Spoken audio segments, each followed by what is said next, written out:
இந்த திருநாட்டில் ஏன் கையை ஏந்த வேணும் வெளிநாட்டில் ஒழுங்காய் பாடுபடு வயல் காட்டில் ஒழுங்காய் பாடுபடு வயல் காட்டில்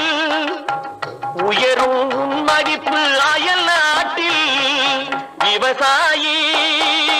விவசாயி